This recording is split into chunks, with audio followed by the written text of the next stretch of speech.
اللہ اللہ اللہ اللہ اللہ اللہ۔ باپ بیٹے، دو باپ اور بیٹیاں دونوں ایک ہی فرش پر بیٹھ کر، ایک ہی صوفے پر بیٹھ کر رنگی تصویریں دیکھتے رہتے ہیں ٹی وی میں۔ یہ تہذیب انہوں نے سکھایا۔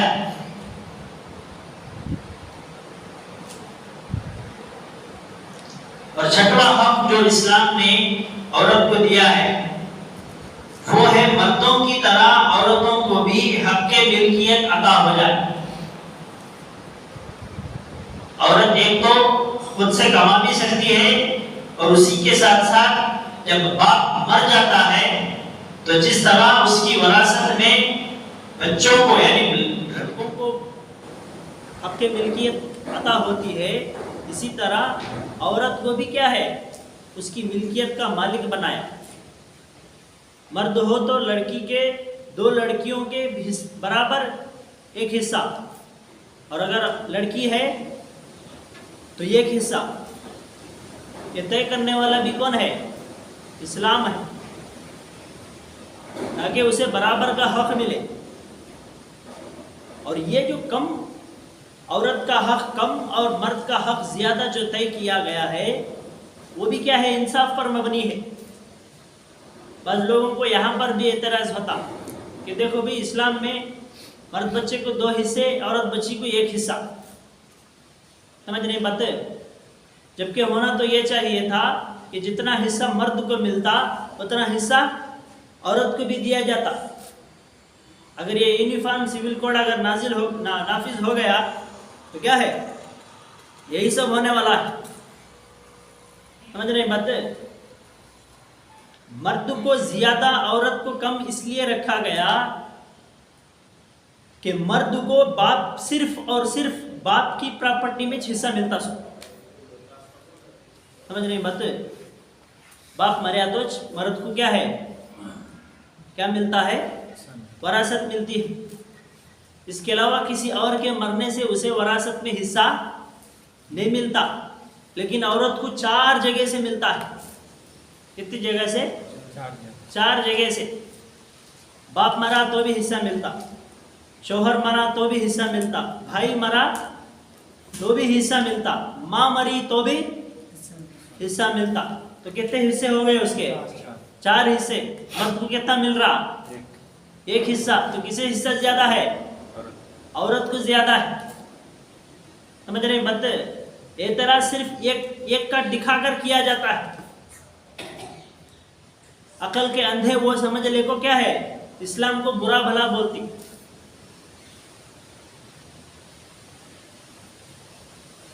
تو عورت کو اسلام میں کیا ہے، حق ملکیت کا برابر حصے دار بنایا گیا۔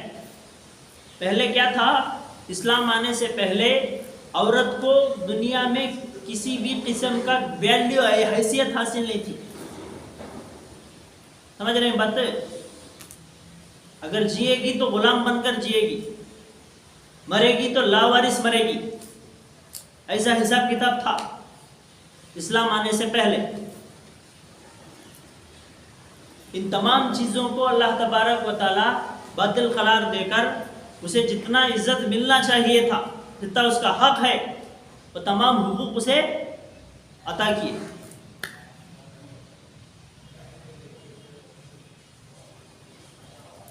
آج جو یہ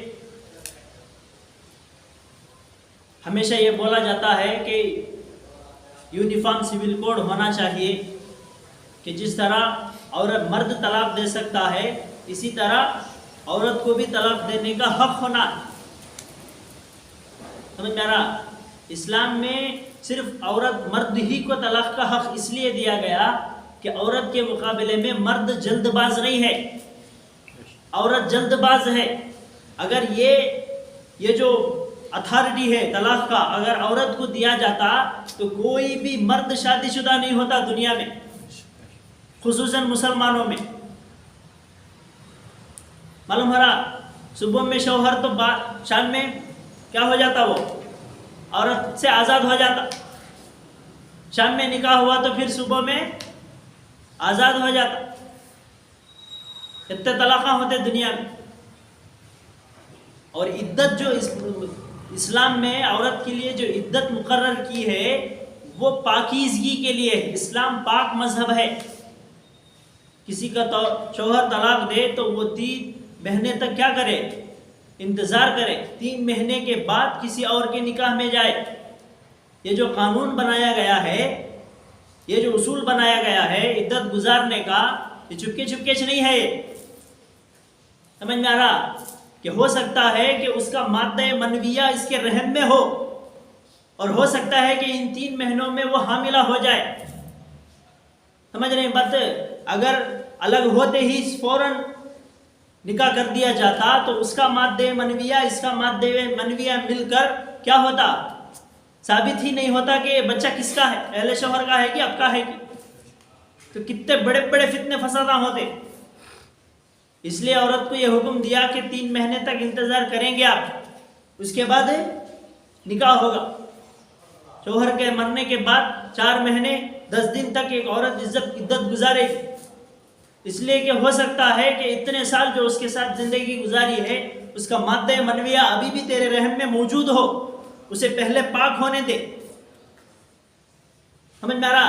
پھر اس کے بعد تو دوسرے مرد کے لیے کیا ہو سکتی ہے؟ پاک بن سکتی ہے. تو اسلام پاک و صاف مذہب ہے. دوسرے مذہبوں کی طرح گندا اور گندگیوں سے بھرا ہوا ملبہ نہیں ہے وہ. سمجھ رہے ہیں بات؟ تو اس وجہ سے اسلام نے جو قانون جو طے کیے ہیں وہ کیا ہے؟ اسلام انسانوں کی عزت اور شرافت، یہ تمام کی چیزیں اسی میں مضمر ہیں، اسی میں چھپے ہوئے ہیں. اگر کوئی آدمی عزت چاہتا ہے، ذلت سے بچاؤ چاہتا ہے، اگر کوئی پاکیزگی چاہتا ہے، سمجھ رہے ہیں بات؟ اگر گندگی سے محفوظ ہونا چاہتا ہے تو وہ ان قوانین پر عمل کرنا ہے. تو اسے کیا کرنا ہے؟ ان قوانین پر عمل کرنا ہے.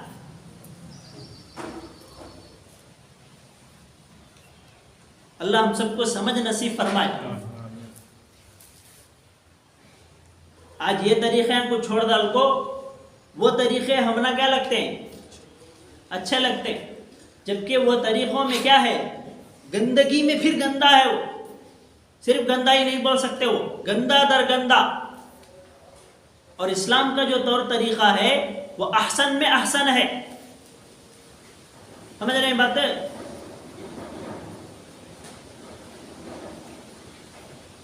اسے چھوڑ ڈال کو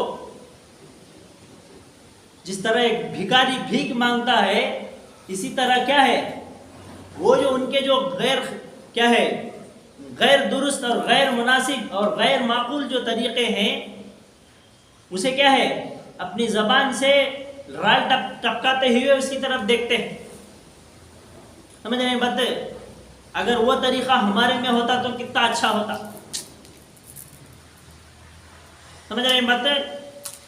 اسی لیے کتابوں میں ایک واقعہ لکھا ہے کہ ایک یہودی عورت کا انتقال ہوا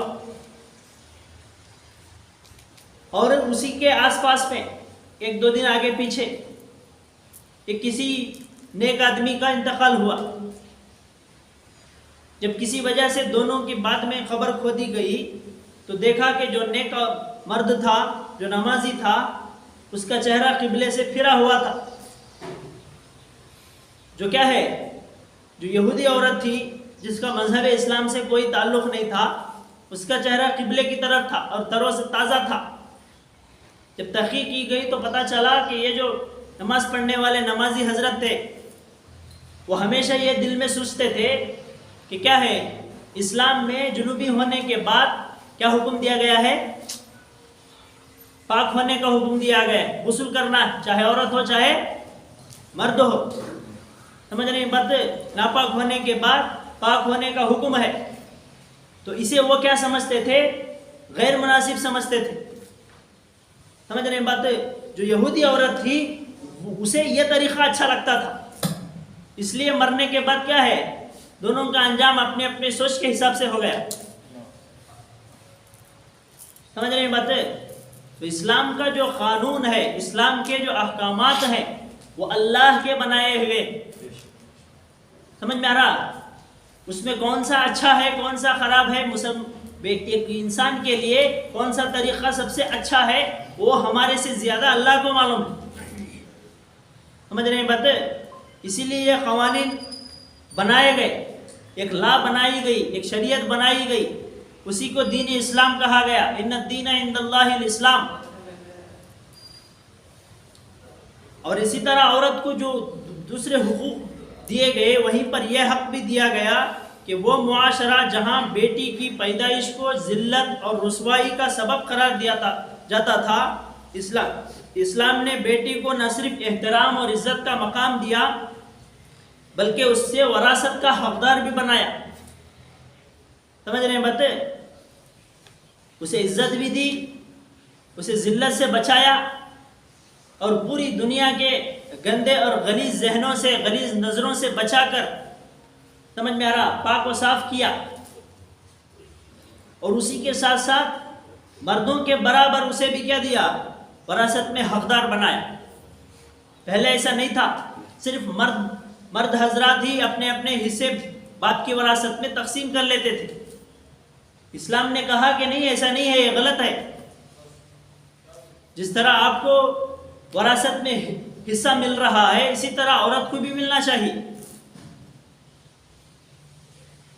اور نواں چیز جو اللہ تبارک و تعالی عورت کے حق میں سے بنایا ہے وہ بطور بہن بھی اس کے حقوق بیان کیے گئے. سمجھ رہے ہیں بات؟ یہ نہیں کہ شادی کر کو بھیج ڈالے ہو گیا، اب تو کون کی میں کون کی. ماں باپ مرنے کے بعد بھی اس کا پیوکا کون سا ہے؟ عورت کا بھائی کا گھر ہے. ماں باپ مرنے کے بعد بان کانس کہاں کو آتی؟ بھائی کے گھر کو جاتی. سمجھ میں آ رہا ہے؟ یہ مقام بھی اسے انسانوں نے نہیں دیا، اللہ نے دیا. اور اتنی محبت بھائی کے دل میں جو ڈالا ہے وہ ڈالنے والا بھی کون ہے؟ اللہ. سمجھ رہے ہیں بات؟ اور اسے بھی دین کا حصہ، شریعت کا حصہ بنایا. بہن کی خدمت کرنا، بہنوی کی خدمت کرنا، یہ بھی گویا عبادت ہے، یہ بھی شریعت ہے، یہ بھی دین ہے، یہ بھی اسلام ہے. اور قرآن ہی کا کیا ہے؟ قرآن حکیم ہی کی عملی تعلیمات کا اثر تھا کہ بیوی سے بھی حسن سلوک کی کیا کی گئی؟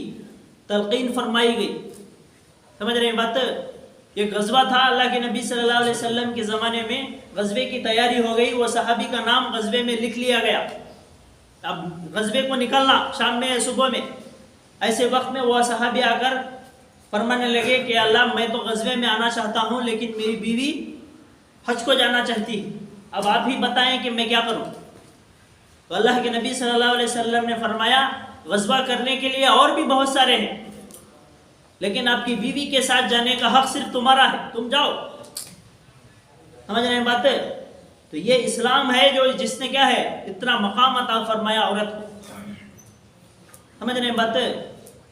عصبیت کا عینک پہن لے کو، دشمنی کا عینک پہن لے کو دیکھے تو سب بھی بنگاس دکھتا سب. سمجھ رہے ہیں بات؟